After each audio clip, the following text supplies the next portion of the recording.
Según Eurostat, el 80% del total de las víctimas europeas de trata de seres humanos son mujeres, si bien en el caso de la trata con fines de explotación sexual, el porcentaje supera el 90%.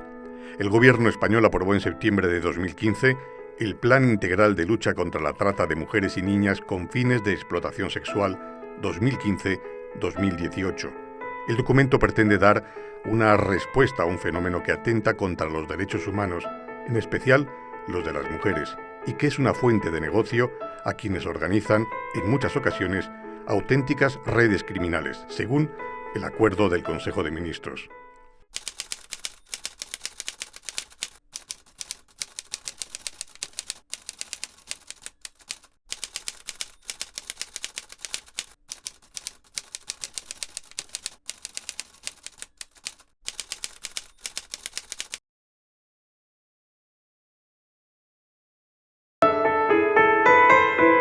La trata de seres humanos y el tráfico de migrantes mueven al año hasta 35.000 millones de euros, según un estudio de la investigadora de la Universidad Pontificia de Comillas, María José Castaño Reyero. Según datos de la ONU, el comercio de seres humanos afecta al menos a 4 millones de personas cada año. Aunque la forma de trata detectada con más frecuencia es la explotación sexual, un 79%, existen otras dos formas de explotación de personas, la que tiene como fin la explotación laboral y la trata para el tráfico de órganos.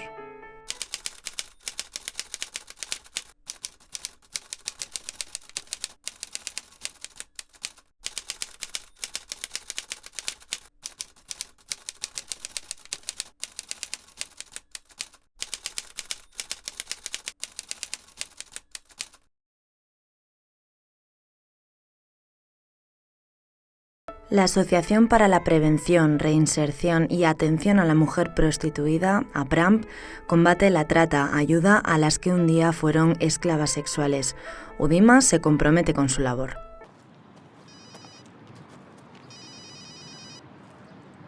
¿Sí? Sí. Vale, pues en un momento estamos allí. Hasta luego.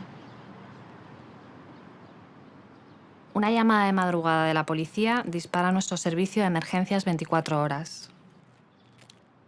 El policía, al otro lado del teléfono, me comenta que han intervenido en un club y han encontrado varias mujeres que estaban obligadas a ejercer la prostitución.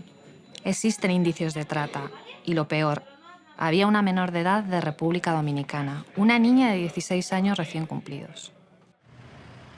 Desde APRAN nos ponemos todas en marcha inmediatamente para que se desplacen hasta la comisaría dos agentes sociales. Ambas supervivientes de la trata y ahora expertas en mediación de la unidad móvil de APRAN.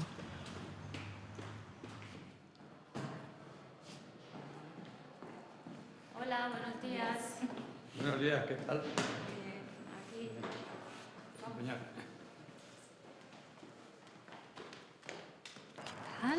¿Qué tal, guapa? Bien, qué bien. ¿Qué tal estás? Muy bien, ¿y tú? ¿Cómo estás? Bien. ¿María? Bien.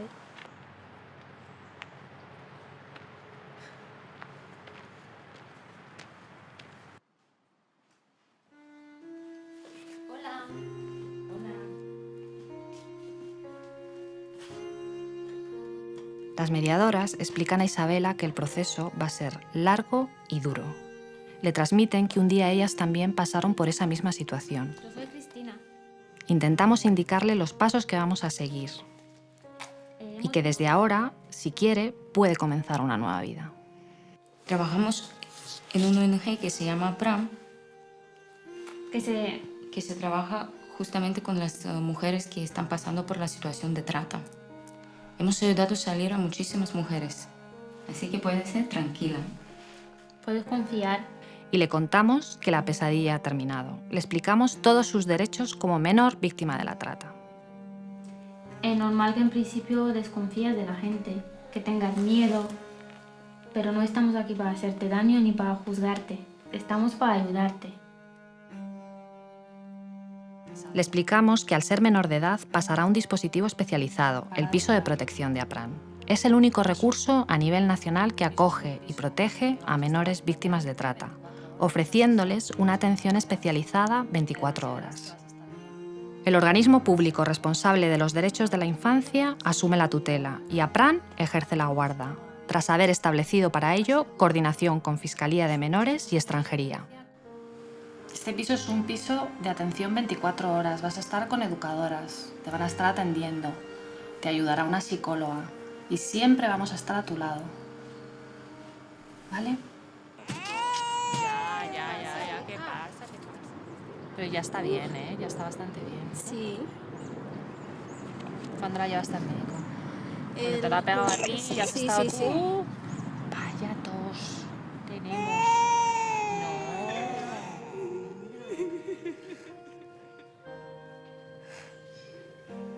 Las primeras semanas son durísimas. Se sienten solas. No hablan con nadie. Están totalmente hechas un ovillo porque han sido engañadas por su propia familia. Es horrible. ¿Cómo te llamas? Qué nombre precioso. ¿Puedo ver un poquito tu cara? Oh, qué guapa eres. Mira, yo me llamo Daniela. Soy mediadora social de aquí. ¿Vale? Sé que estás pasando por un momento malo, pero estamos aquí para apoyarte, ¿vale? Que lo malo ya ha pasado, ¿vale? Que estamos aquí para apoyarte. Yo sé que es difícil, pero aquí estamos, ¿vale? ¿Te puedo dar un abrazo?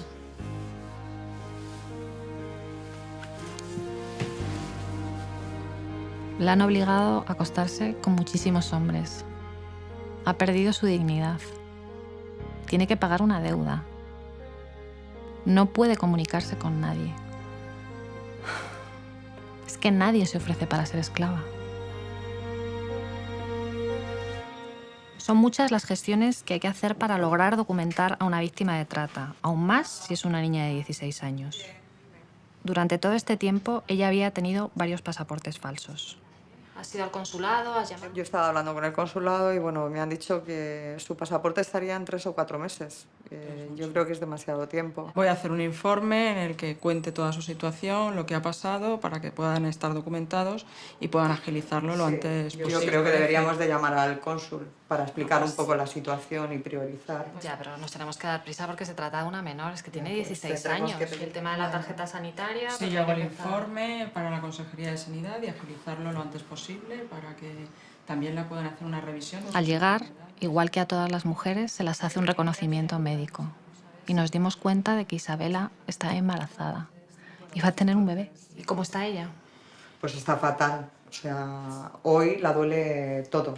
Le duele la cabeza, el estómago, no duerme. También su incorporación a los talleres yo creo que va a ser importante, porque Sí, para así que es se dejar a un mantenga. lado. Empezamos a trabajar con Isabela, a diseñar un proyecto individualizado juntas.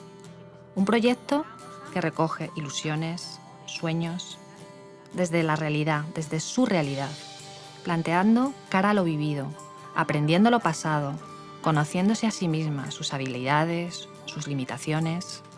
Lo más complicado es que recupere su identidad, que se sienta persona, con dignidad, que existe.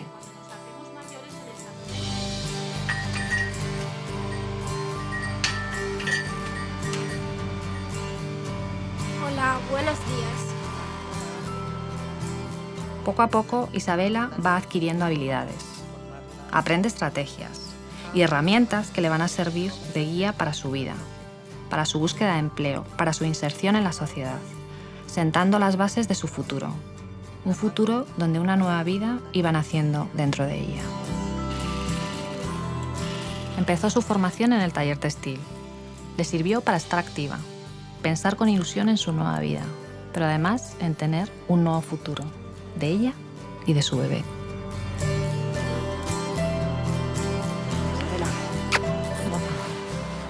Nos vemos, ¿vale? Vale.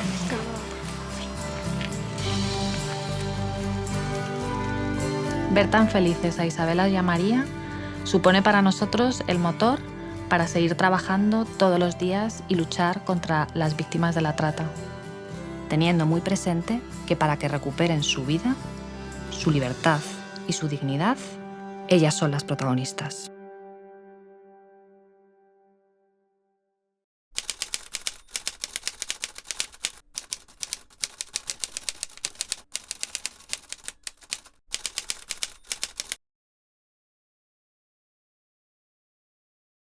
Según la Organización Internacional de las Migraciones, son 500.000 el número de mujeres que entran todos los años en Europa Occidental para ser explotadas sexualmente.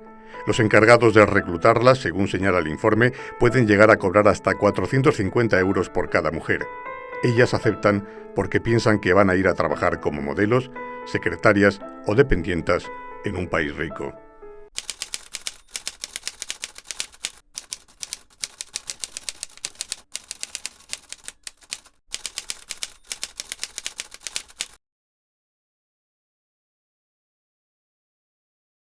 Contra la trata no hay trato.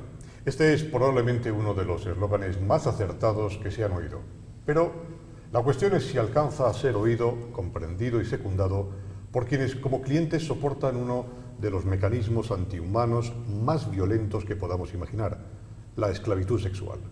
En Madrid, una ONG destaca desde hace décadas, no solo en su lucha contra este fenómeno, también en lo más difícil y complejo, dar salida, abrir una puerta a cientos, a miles de mujeres que un día rompieron sus cadenas.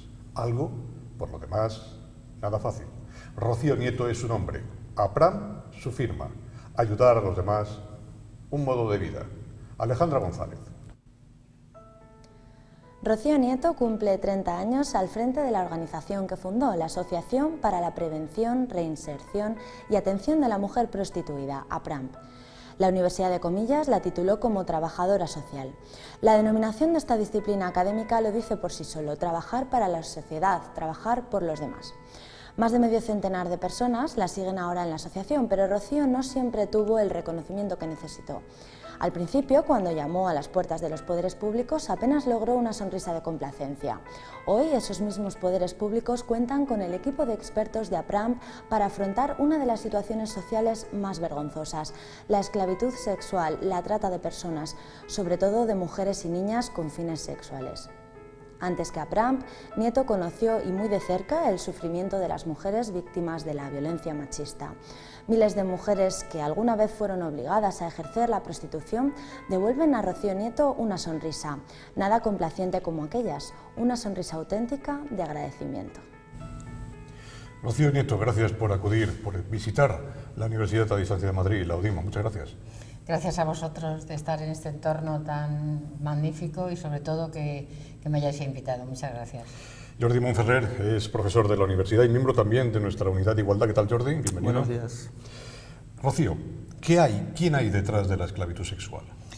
Pues detrás de la esclavitud sexual hay dos factores importantes, que son las mujeres y niñas, que eso es lo prioritario para APRAM, y los proxenetas, que son los que traen a estas mujeres en situación de explotación y en situación de esclavitud. ¿Cómo se distingue una víctima de trata de una mujer que ejerza voluntariamente la prostitución? Sí.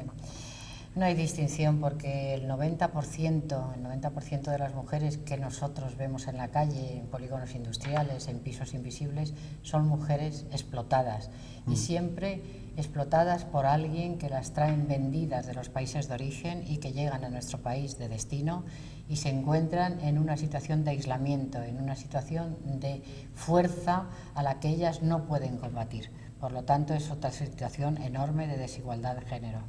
Y las otras, que son un 15%, 20%, yo no puedo hablar de ellas porque las desconozco. En el hombre está el problema siempre, mayoritariamente. Bueno, te lo pregunto de otra manera, Rocío. ¿En el hombre está también la solución a la esclavitud sexual? Por supuesto, porque si hay demanda, hay prostitución, hay esclavitud, hay trata, hay mujeres que realmente están vendidas y que no están forzadas contra su voluntad. El hombre siempre es el explotador de la mujer y luego el hombre es el cliente, es el que las demanda. Es decir, hay una doble vertiente. Los proxenetas que traen a estas mujeres y el hombre que las está demandando. Si no, estas mujeres y niñas no estarían aquí. Desde APRAM tratan de facilitar una salida, una inserción laboral a estas mujeres que han ejercido la prostitución. ¿Es difícil la inserción laboral de estas mujeres? Yo siempre digo que es muy fácil entrar porque vienen buscando un sueño que no logran y muy difícil salir porque en ese sueño tienen para salir, buscar un trabajo, insertarse en la sociedad y la sociedad, hay una doble moral en esta sociedad. Se las utiliza, pero se las rechaza. se las está criticando, se les está diciendo, tú estás ahí cuando pasamos por las calles, Montera y todas las calles de Madrid, estás ahí porque quieres. No, las ves con una sonrisa, pero es una sonrisa falsa, es una sonrisa que le está obligando el proxeneta que está detrás y la madame que la está controlando para que haga unos determinados servicios, de 15 a 20 servicios diarios. Para una mujer no creo que sea justo vender su cuerpo y en la calle. Leemos a menudo que se han desarticulado organizaciones que esclavizan a mujeres a quienes obliga a prostituirse, pero lo cierto es que el problema no parece tener fin. ¿Cuál es la solución, si es que hay? La solución es muy difícil. Ya se han hecho planes contra la trata. El Ministerio de Interior, con la trata no hay trato, el Ministerio de Sanidad, Políticas Sociales e Igualdad, también ha hecho otro plan que lo ha reformado ahora.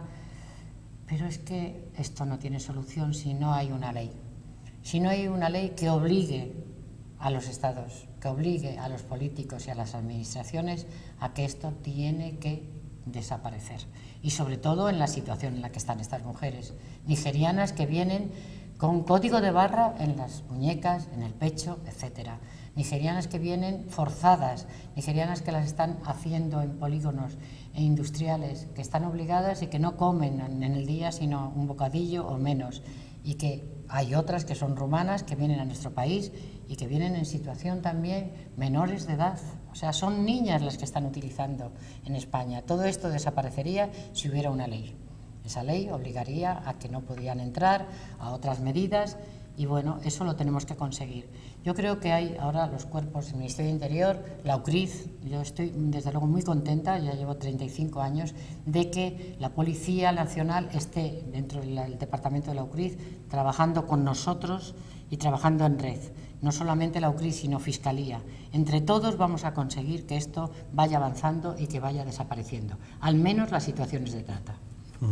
Es muy interesante lo que comenta Rocío de la dimensión legal que tiene el problema, dado que España es un país que se prodiga, ¿no? en clubs de carretera, en polígonos industriales por la noche. Además de esas iniciativas legales, ¿qué otras iniciativas de tipo ético, de definición a lo mejor como un problema social más grave de lo que aparentemente parece habría que tomar? Habría que tomarlo porque ahora nuestros, digamos, jóvenes están utilizando a la mujer prostituida, a la mujer en situación de trata. Entonces esto no podemos consentir que esto vaya aumentando. Antes eran hombres de 45 años hacia arriba, pero ahora ya se está, no es que se está normalizando. Y eso es peligroso para nuestra sociedad y eso es peligroso para nuestros jóvenes, porque la sexualidad la tienen que despertar en otros sentidos, no pagando por un servicio. Eso es como, yo lo denomino un objeto de consumo más, y eso es un peligro para él y para la mujer. Un objeto de consumo más. Bien lo sabe Jordi, los micromachismos, las universidades, parece que ahora que estas generaciones más cultas, más preparadas, más formadas académicamente hablando, no es una garantía de que nuestros jóvenes, en fin, avancen en esa materia y siguen viendo. Yo creo que más que antes, no sé si la pornografía en Internet, esto ha tenido algo que ver, si es que hemos flojeado los padres en la educación, si es que los centros educativos han flojeado también y nadie se acaba de ocupar. En fin, seguimos viendo a la mujer, a nuestras compañeras de aula, como objetos sexuales. Yo creo que no sé si más que antes, de otras generaciones de las que hablamos no tan bien, ¿no? Es que son las generaciones siempre ha habido, ¿no? Padres machistas, generaciones que realmente pues ha habido mucha desigualdad y no la han contemplado. Siempre el hombre es el predominante, el hombre es el que manda en la casa. Todo esto bien, pero es que ahora que se vea bien que un joven y en las universidades se hable de esta mujer que está en la calle y que te cuesta 15 euros, me parece que esto tiene que desaparecer. Por eso la educación, la sensibilización en todas las universidades, hoy aquí lo agradezco enormemente. ¿Por qué? Porque esto se ve lo que hay detrás de esa mujer. Esa mujer no está ahí sonriendo como tú la ves, esa mujer está sufriendo el que tiene que hacer unos determinados servicios al día, en que la pagan nada y que ese dinero que está recaudando todo se lo está llevando un proxeneta. Ella únicamente, el dinero que recaudan es pagar a la familia lo que realmente las está reclamando, pero no le importa para nada a esa mujer. tampoco le importa al joven que va con ella. Entonces, esto es educar en la universidad, educar en las familias, educar en los ambientes pues, más cercanos a lo que nos está rodeando y que sepamos todo, que siempre que detrás de esa mujer no es una mujer libre, es una mujer esclavizada, es una mujer explotada y es una mujer que como no haga un servicio van a tomar represalias no solamente con ella, sino con su familia. Yo les voy a poner un ejemplo clarísimo.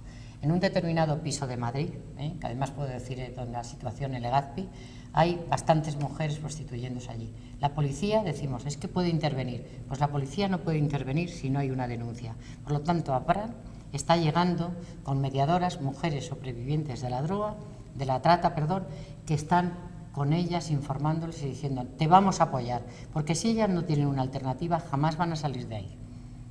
Entonces, esto es muy necesario también, no solamente para que sensibilicemos a todos los jóvenes que dicen, bueno, pues yo voy ahí, sino también a toda la sociedad de que esto está existiendo. Y el hombre, cuando una mujer no le complace en ese servicio, le dice el proxeneta, no te preocupes, tengo a otra que te lo va a hacer mejor. Esto no se puede dar en nuestra sociedad.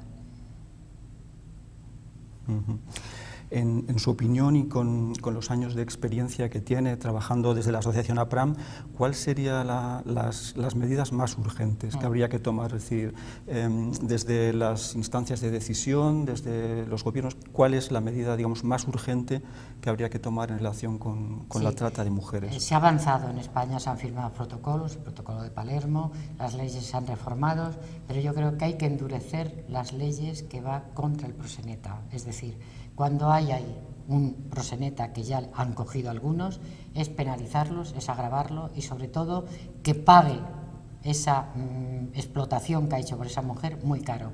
No solamente el endurecimiento de esa ley, sino también dar alternativas a las mujeres. Es importantísimo que esa mujer se le informe, se le proteja, pero esa protección tiene que ir unida también con un trabajo, con una información, con una salida laboral. Eso es lo que estamos haciendo en APRAM, dándoles cursos de formación de geriatría, de informática, de castellano a veces, porque a veces algunas no saben ni leer ni escribir y el castellano lo dominan muy mal. Entonces eso es formándoles. Son procesos muy lentos y no a una mujer tú no la puedes sacar en 6 meses, a una mujer y menos a una niña. A una niña que tiene 15 años la tienes que escolarizar, pero la escolarización de esa niña no puede ir con niños de su edad porque no está preparada. Por lo tanto, tenemos que pensar en todas estas medidas que tenemos y que tienen que ir apoyando siempre y defendiendo los derechos de esa mujer. Yo creo que todas las ONGs y todos los que estamos oyendo esto y todos los políticos, y yo me esfuerzo en decírselo, que hay que dar alternativas para que estas mujeres puedan salir de ahí. Porque si no das alternativas, no das protección, no das seguridad, esta mujer va a seguir siendo explotada y va a seguir siendo victimizada.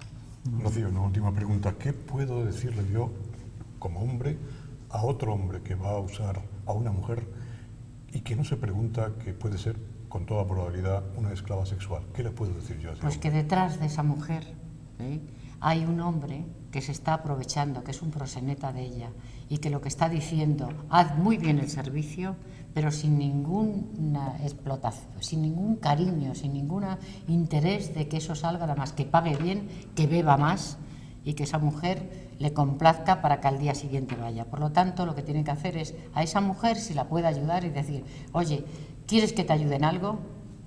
No hacer este servicio, sino ¿qué puedo hacer si te ayudo? Y sobre todo, que no vaya. Que no vaya porque todas estas mujeres están en esta situación. Habrá mujeres, un tanto por ciento, que lo hagan libres. Yo ahí no me meto, porque además cada uno es libre de hacer con su cuerpo lo que quiera. Pero yo les puedo asegurar que el 90%, no dicho por mí, sino también por los cuerpos especializados de la policía, está en situación de trata y explotación sexual. Jordi, gracias. Rocío Nieto, muchas gracias. Gracias a vosotros. Le agradecemos sinceramente su participación en este Día Internacional contra la Violencia de Género y les deseamos mucho éxito en la importante labor que vienen desarrollando. Yo muchas gracias. Repito, el poder comunicar esto y que una universidad como esta pues se ocupe de un tema tan sumamente arduo, tan sumamente difícil, porque nadie nace para ser esclava. Muchas gracias. Gracias a vosotros.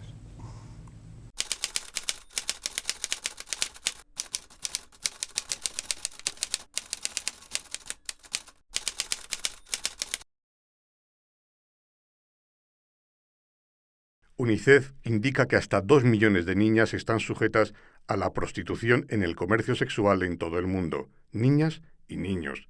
En la UDIMA tenemos claro en contra de qué estamos.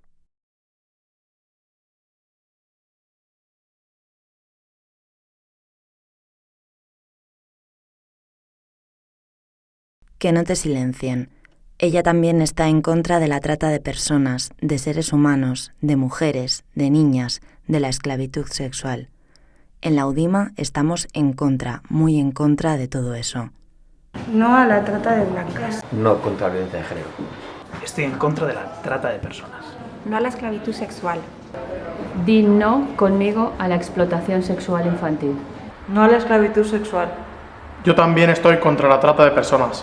Estoy en contra de la esclavitud sexual de las niñas. Yo estoy en contra de la trata de personas. Contra la esclavitud sexual. En contra de la prostitución infantil. No a la trata de personas. Estoy en contra de la trata de personas. Yo también estoy en contra de la trata de personas. Yo también estoy en contra de la trata de personas. Yo también estoy en contra de la trata de personas. Yo contra la trata de personas. Yo contra la trata de personas. Yo estoy contra la trata de personas. Yo estoy contra la trata de personas. Yo también estoy contra la trata de mujeres.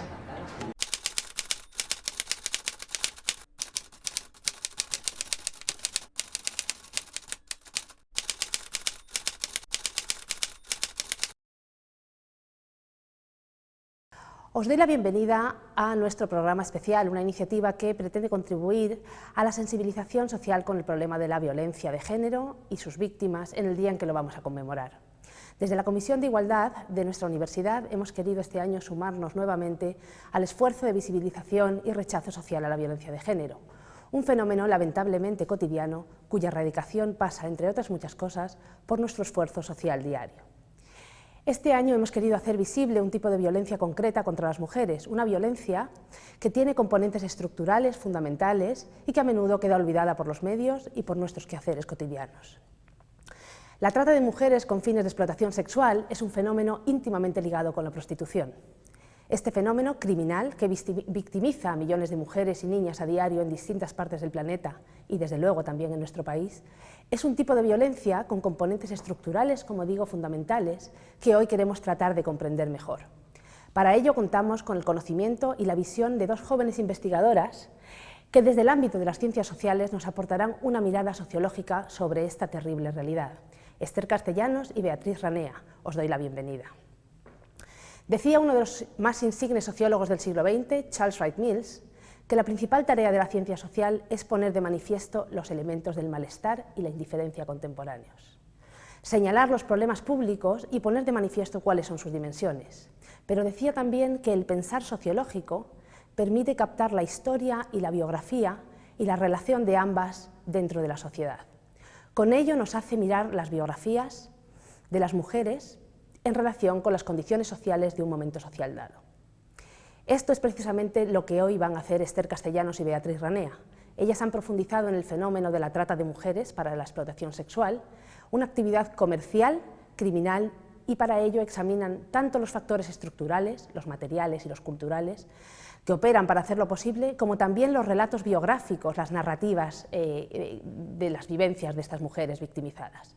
Nos expondrán, por tanto, el resultado de sus investigaciones, de manera que podamos comprender mejor cómo se produce este terrible fenómeno y en qué dirección podemos trabajar colectivamente para erradicarlo.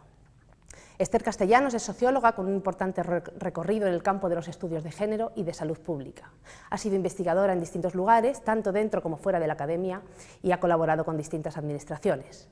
Por su parte, Beatriz Ranea es politóloga y máster en estudios de género y de mujer en la Universidad Británica de Hull. Ha participado en varias investigaciones sobre prostitución y sobre violencia de género. Ambas han trabajado juntas en los últimos años y yo querría destacar dos cosas de estas jóvenes investigadoras: su compromiso con la perspectiva de género y con la búsqueda de los elementos de ese malestar, y en segundo lugar, pero no menos importante, su vocación por la difusión del trabajo académico e investigador en beneficio de nuestra sociedad. Os agradezco mucho por adelantado vuestra colaboración y espero que sea el inicio de muchas más. Con ellas os dejo en espera de que aprendamos mucho. Gracias. Hola, muchas gracias Laura, muchas gracias a la UDIMA y a la Comisión de Igualdad de esta universidad por habernos invitado en un día como hoy a visibilizar otro tipo de violencias de género, y en este caso es la trata de mujeres con fines de explotación sexual. Os vamos a relatar brevemente los principales resultados de la investigación que llevamos a cabo el año 2013 en el marco de la institución de APROSER. Y bueno, la hipótesis de partida es que las mujeres que están en trata, esta situación se está manteniendo la prostitución en un contexto de crisis de crisis económica, y lo que está haciendo es incrementar las situaciones de vulnerabilidad de dichas mujeres y además vulnerando los derechos humanos de las mismas. El objetivo principal de esta investigación era poner de manifiesto de manera global el fenómeno de la trata de mujeres con fines de explotación sexual en España. Para ello nos lanzábamos una serie de preguntas que tenían que ver qué tiene que ver la trata con la violencia de género, qué está pasando en el contexto actual migratorio y quiénes forman parte de este fenómeno. Para ello, y recordando a una de las maestras, Ana de Miguel, apuntábamos las siguientes preguntas. ¿Por qué la mayor parte de las personas que están en el mercado de la prostitución son mujeres y no hombres? ¿Por qué son tantos los hombres que aceptan con normalidad que haya cuerpos de mujeres que se observan, se calibran y finalmente se paga para disponer de ellos? ¿Y cómo es posible que los hombres obtengan placer de personas que se encuentran en una situación de clara inferioridad? El marco interpretativo que llevamos a cabo para poner la investigación y el paraguas teórico fue, que duda cabe, la perspectiva de género y los derechos humanos. Pues la inmensa mayoría de las víctimas de trata son mujeres que están en situación de explotación sexual, son mujeres y niñas. Y no podemos analizar dicho fenómeno sexual sin hacer una mirada al patriarcado y al sistema de poder que jerarquiza lo masculino sobre lo femenino.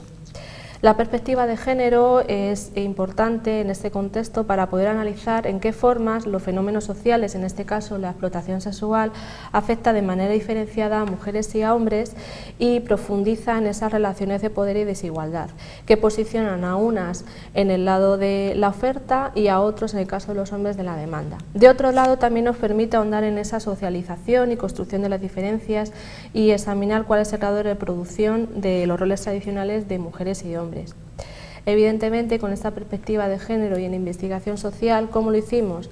Bueno, pues lo hicimos desde una mirada cualitativa. Y como apunta Bourdieu, la aproximación metodológica permite conservar el lenguaje original, porque es importante recordar que en esta investigación participaron mujeres y fue su voz la que ha dado peso en esta investigación.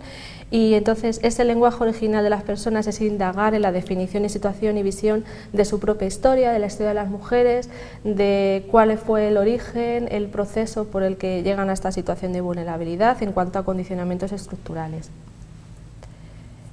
¿Y desde cómo lo hicimos? Desde esa mirada cualitativa, es decir, dando voz a las mujeres y, como recuerda Pierre Bourdieu en La miseria del mundo, la aproximación metodológica permite conservar el lenguaje original de las personas. En este sentido, en dicha investigación hemos recogido mucho de los discursos de las mujeres, donde se da pie a todas sus vivencias y sus hechos biográficos.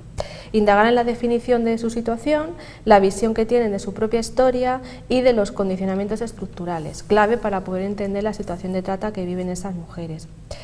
Desde esta mirada cualitativa, lo que hicimos en un primer momento fue hacer una revisión de las fuentes bibliográficas, recogimos también diferentes noticias e informes de los medios de comunicación, y que duda cabe que parte de estas fuentes secundarias fue recurrir a la experiencia acumulada de la entidad, de APROSER, que pudimos contar con los cuadernos de campo y con los informes sociales que había realizado el equipo técnico de la entidad en los programas con la Comisión para la Investigación de Malos Tratos a Mujeres durante los años 2005, 2008, 2010 y 2013. Con toda esta información de fuentes secundarias, junto con la observación y las entrevistas en profundidad que hicimos a las mujeres, participaron un total de 46 informantes, 16 mujeres y 30 agentes sociales. Para poder identificar a las mujeres, tuvimos en cuenta 3 tipos de criterios. En un primer momento, mujeres que estuviesen en situación de prostitución o indicios de trata, o que hubieran sido víctimas de esta situación. Por otro lado, mujeres que provinieran de aquellos países de mayor presencia en España, y nos dimos cuenta que en este caso son mujeres principalmente nigerianas y rumanas. y también mujeres que estuvieran en espacios abiertos de calle o en recursos de acogida. Es importante mencionar los recursos de acogida porque fueron estas entidades las que se mostraron una colaboración para poder hablar con las mujeres. Con toda esta información le dimos forma y obtuvimos los siguientes resultados. Son resultados que los hemos ido apuntando y agrupando en diferentes categorías de análisis para que tuvieran un sentido en la investigación. La primera de ellas es el continuum de la violencia. Este continuum de la violencia es un término acuñado por Liz Kelly y bueno, pues nos va a dar determinadas claves explicativas de la situación que están viviendo estas mujeres. En segundo lugar, vimos que las mujeres han vivido esa situación de violencia en su lugar de origen, es decir, en sus países, en el tránsito, en el viaje y finalmente tanto violencias de pareja en esos países de origen, pero también las vejaciones que viven durante el camino. En tercer lugar, esta violencia también es vivida en la calle y en la calle observamos también por nuestra observación participante en las unidades móviles, es un espacio también de conflicto, es un espacio público, pero también es un espacio público de tensión. Y el otro espacio donde las mujeres viven esa violencia es en su propio cuerpo, el cuerpo como un lugar donde se materializa dicha violencia. Luego también quisimos hacer una aproximación a los factores estructurales donde recogimos diferentes indicadores del informe de desarrollo humano de los países de origen para contrastarlos con el país, en este caso de España, y ver un poco qué causas estaban detrás para contextualizar las vivencias y los hechos biográficos de estas mujeres. Seguimos con el proceso de migración y en este caso pues lo titulamos La estafa del proyecto migratorio, engañadas y obligadas. Muy importante la creación y la construcción de la identidad de las mujeres es el hecho de la maternidad y bueno, pues también lo abordamos en los resultados. Y luego, por último, en último término, sin ser un objetivo directo de la investigación, quisimos visibilizar la percepción y opinión que tienen las mujeres en relación a los demandantes y, bueno, como un hecho positivo y dentro de los resultados también quisimos abordar sus discursos en relación a procesos de salida, recuperación, futuro entre la esperanza y la resignación. Entre los resultados más llamativos en cuanto al perfil de las mujeres, cabe destacar que son mujeres jóvenes o que llegaron a España siendo jóvenes, que la mayoría de ellas tienen hijos e hijas y que esos hijos e hijas los tienen a su cargo y cuando los tienen en el país mandan sus remesas al país de origen. Todas ellas tienen bajo nivel educativo, prácticamente acudieron a la escuela y bueno, la mayoría tienen escasa cualificación profesional, algunas de ellas no han tenido empleo y lo común en todas ellas, como he mencionado anteriormente, es que todas tienen historias personales de abusos y malos tratos. Y bueno, pues ahora mi compañera Bea va a profundizar un poquito más en los resultados que he indicado.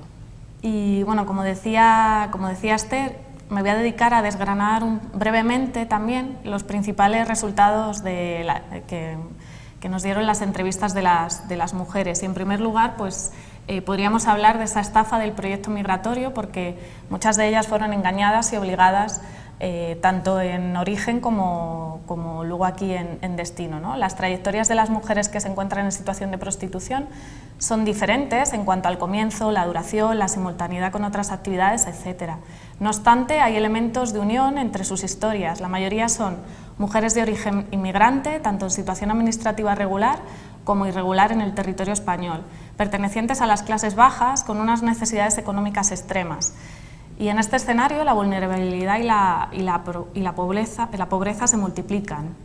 El proceso migratorio en sí, tenemos que destacar que no es lo que supone el riesgo de ser tratada, sino que el riesgo se corre a través del contacto que establecen las mujeres con determinadas personas para emprender el viaje.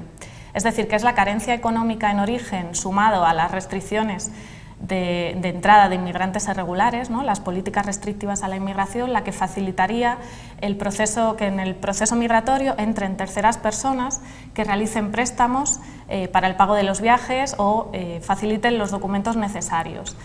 Esta deuda por el viaje en la mayoría de las ocasiones supone una cifra bastante más elevada de lo que cuesta el viaje realmente, como es el caso de algunas de las mujeres nigerianas, en el que el viaje, pues, la deuda alcanzaba los 45.000 euros. Y bueno, en la presentación lo que hemos puesto no son tanto estas conclusiones que estoy verbalizando, sino extractos de las entrevistas de ellas, porque lo que pretendíamos con esta investigación no solo visibilizar la trata como una violencia más contra las mujeres, sino también dar voz a ellas, que sean ellas las que enuncien su propia situación, ¿no? Ya que son mujeres que normalmente no tienen lugar donde hablar, donde enunciarse. Entonces, bueno, continuando un poco con esa estafa del proyecto migratorio, de las mujeres entrevistadas que fueron víctimas de trata para la explotación sexual, se daban dos situaciones. Por un lado, aquellas que dejaron su país sin saber que iban a dedicarse a la prostitución a su llegada a España, como son los casos de las mujeres de origen nigeriano, quienes tomaron la decisión de emigrar de forma autónoma y contactaron con personas facilitadoras, ¿no?, para emprender el viaje, produciéndose el engaño, y no sabían para nada que a su llegada al Estado español iban a acabar ejerciendo la prostitución en contra de su voluntad. Y por otro lado, aquellas mujeres que fueron engañadas también o sea, que aun sabiendo que iban a prostituirse en su llegada a España, desconocían totalmente en qué condiciones iban a estar sometidas y forzadas a prostituirse.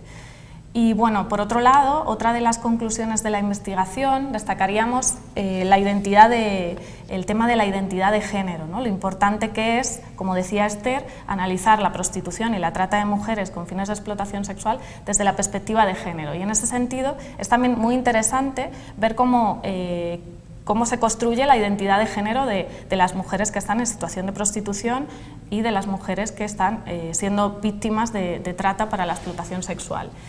Y en ese sentido nos interesaba, como decía Esther, la mayoría de las mujeres en situación de prostitución son madres, y es muy interesante cómo se construye, ¿no?, la identidad de género femenina a través de la maternidad, porque la maternidad y en especial su ejercicio condicionan esa identidad de género típicamente construida, ¿no?, a lo largo de la historia, porque se ha construido en el reclamo del sacrificio, de la abnegación en pro del bienestar familiar, ¿no?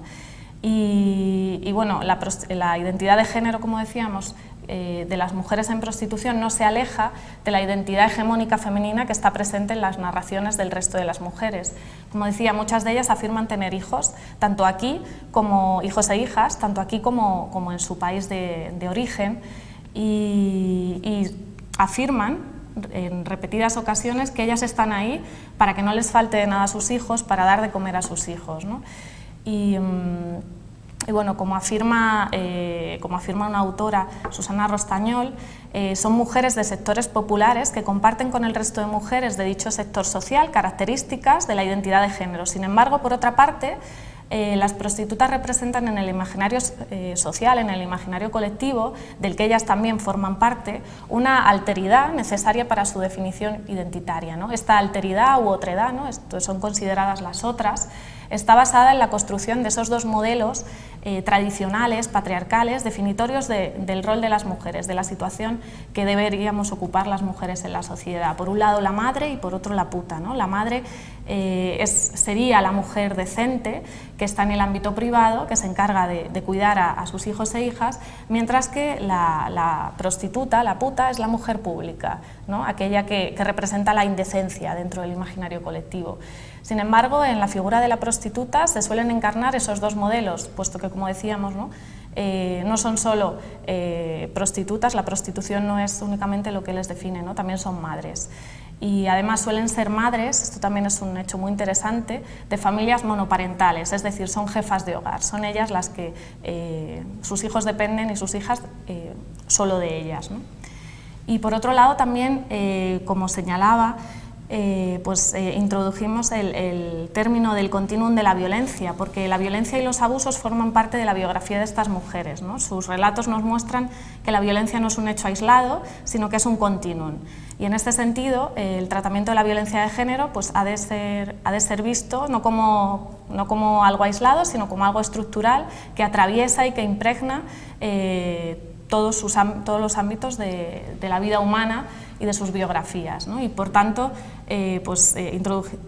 utilizamos ese concepto, ¿no?, de continuum de la violencia contra las mujeres que acuñaba una autora británica que se llama Liz Kelly en 1988 y que engloba las diferentes manifestaciones de la opresión de las mujeres a través de la violación, el abuso físico, psicológico, emocional, ¿no?, la coacción, la explotación sexual, la maternidad forzada, incluso la violencia sexual en conflictos armados, ¿no?, entre otras manifestaciones de la violencia. Cualquiera de estas manifestaciones que acabe en asesinato es feminicidio, ¿no?, se convierte en feminicidio. Y además también tenemos que señalar que los asesinatos de las mujeres en prostitución no se contabilizan dentro de los datos de víctima de género oficiales, porque en el Estado español solo se contabilizan los datos de aquellas mujeres que hayan sido asesinadas a manos de sus parejas o exparejas, ¿no? Y como señala el informe de feminicidio.net, realizado en 2013, entre 2010 y 2012 fueron asesinadas 20 mujeres en situación de prostitución. 20 mujeres que no son contabilizadas en las cifras de violencia de género dentro de España, ¿no? Para poner de manifiesto las violencias ejercidas contra las mujeres, dividimos el análisis en tres secciones, ¿no? Como señalaba Esther, en primer lugar, esa violencia que sufren en origen o en el tránsito, ¿no? Desde la violencia que muchas de las mujeres verbalizaron haber sufrido en el ámbito de la pareja, como aquellas vejaciones que habían sufrido en el camino, en el tránsito. 10 de las mujeres manifestaron haber sufrido violencia de género a manos de sus parejas o exparejas o abusos sexuales en la infancia, violaciones o vejaciones por parte de hombres de su entorno, ¿no? De tal manera que su identidad se ha construido en base a una agresión sufrida, ¿no? Y en este caso, pues eso nos llevaba a lo que Marta Elisa de León mencionaba en su libro Las ocultas. Marta Elisa de León ejerció la prostitución durante 10 años y hacía hincapié en esa construcción de la identidad femenina en base a la agresión que ella interiorizó de pequeña y que decía que la reducía, ¿no?, a la mujer a objeto sexual masculino, y que la supervivencia femenina en parte pues, se basaba en eso. Ella decía que desde entonces interioricé que eso era lo que te pasaba en una sociedad si eres mujer, sobrevives porque te follan y punto. Así de cruda era mi programación mental, de la cual y para siempre sexo y supervivencia iban a ir de la mano. Y por otro lado, bueno, pues las violencias contra las mujeres no solo se dan en el contexto de origen, como decía, en esa relación de pareja o expareja, sino también en el viaje. Y era significativa el grado de violencia que sufrían las mujeres en el tránsito desde Nigeria hasta Marruecos para esperar que fuesen traídas en patera a España, ¿no? Y donde, bueno, pues, tanto en el tránsito como en la espera en Marruecos pues, se producían vejaciones y violaciones, abortos forzosos y otra serie de abusos. Y por otro lado, en cuanto a... nos pareció muy interesante hablar de la calle y ponerla en el centro como ese espacio público, ¿no?, de tensión, donde se ponen de manifiesto las situaciones de explotación y se producen esas relaciones de poder, ¿no? Y porque en el ámbito de la prostitución tenemos los espacios donde se invisibiliza, ¿no?, la prostitución, hoteles, saunas, clubs, pisos, ¿no?, toda esa serie de espacios, y por otro lado esos espacios donde se visibiliza la calle, los parques, los polígonos, las carreteras. Y la calle, por tanto, formó parte de un elemento central en el que confluyen y se definen las tensiones y las relaciones y contactos tanto con los demandantes, con las autoridades, con las instituciones, con la sociedad, ya que es el espacio de prostitución más abierto y visible a los ojos de la sociedad y el más perseguido también por las autoridades, ¿no?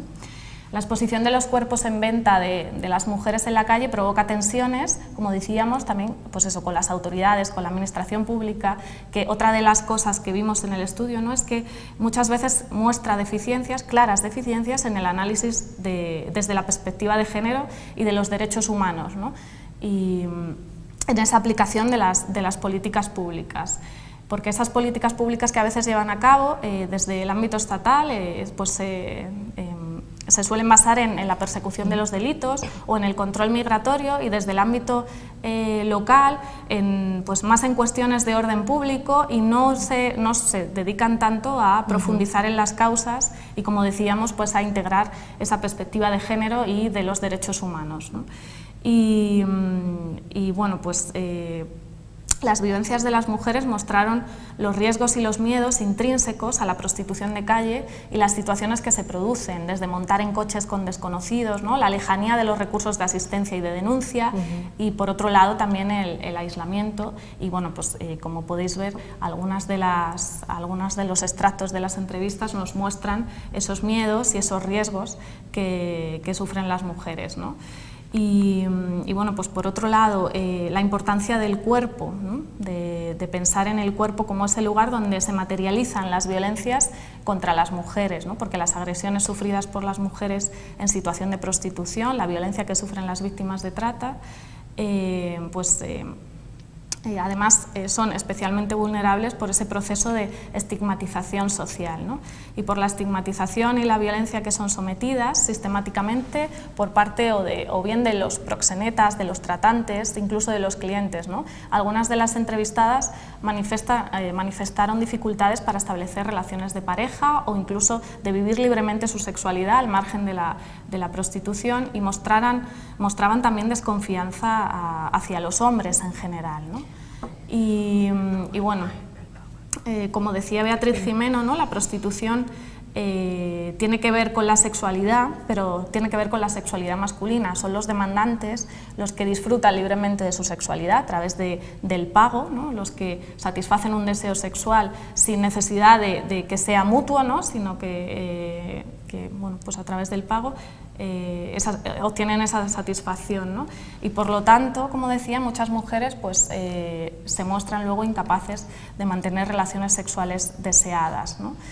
Y además de todo esto, ¿no?, la importancia del cuerpo, pues la explotación sexual implica ciertos riesgos para la salud, tal y como nos muestran los relatos de las mujeres, ¿no? Y bueno, perdón.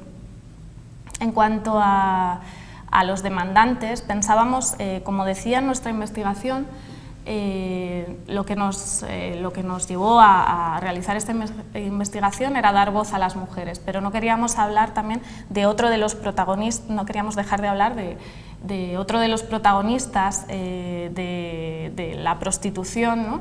Y les preguntamos a las mujeres sobre los demandantes, porque cuando hablamos de la trata y de la prostitución es fundamental referirse a la demanda masculina, ya que ni la trata ni la prostitución existirían si no existiera la demanda. Además, sin los niveles de demanda existentes, la trata de mujeres con fines de explotación sexual no habría llegado a ser uno de los 3 negocios ilícitos más rentables a escala global, junto con el tráfico de armas y de drogas. Por ello, se identifica la demanda como uno de los elementos centrales en el mantenimiento del fenómeno de la prostitución y de la trata de mujeres con fines de explotación sexual, de mujeres y niñas. Y las percepciones y opiniones en relación a los demandantes que tienen las mujeres en prostitución y las víctimas de trata a las que entrevistamos, aunque bueno, muchas de ellas se negaron a hablar de ellos, ¿no? Pero lo que encontramos como rasgos en común es que establecían una dicotomía entre lo que se espera del buen cliente, que sería aquel que llega, pide ese servicio sexual, ¿no?, paga y se va, y aquel que ellas definen como los malos clientes asociados a prácticas de riesgo, a falta de higiene, insistencia en la petición de prácticas sexuales que ellas se niegan a realizar, incluso atentados contra su propia persona o robos o engaños. Y bueno, a modo de conclusión, Lo que queríamos destacar, pues como ha ido diciendo Esther al principio, es que la principal conclusión de este estudio es que la explotación sexual y la prostitución forman parte de ese continuum de la violencia que tiene sus raíces en las desigualdades estructurales de género, la feminización de la pobreza, el racismo sexualizado, la demanda de mujeres para el mercado de la prostitución, la compraventa del cuerpo de las mujeres como objetos sexuales, así como la laxidad de las leyes y las falsas creencias incluso, ¿no?, de los profesionales de la justicia o de las fuerzas de seguridad del Estado, ¿no? Y qué decir, ¿no?, de los intereses económicos creados en torno a la industria del sexo. Y por eso consideramos que es fundamental aplicar la perspectiva de género y porque nos permite profundizar, ¿no?, en si el pago realizado por los hombres para acceder al cuerpo de las mujeres dificulta ese camino hacia una sociedad igualitaria y libre de violencias, así como si dificulta la lucha contra la trata de mujeres con fines de explotación sexual. Por todo ello, en relación a los resultados que ha estado relatando Bea, recomendamos en esta investigación que todo este tipo de cuestiones se incorpore plenamente la perspectiva de género y derechos humanos, ya que incorporando esta mirada en los ámbitos de actuación frente a la lucha contra este delito de trata, con fines de explotación sexual de las mujeres en prostitución, se adecue a la protección legal y recuperación integral de las víctimas.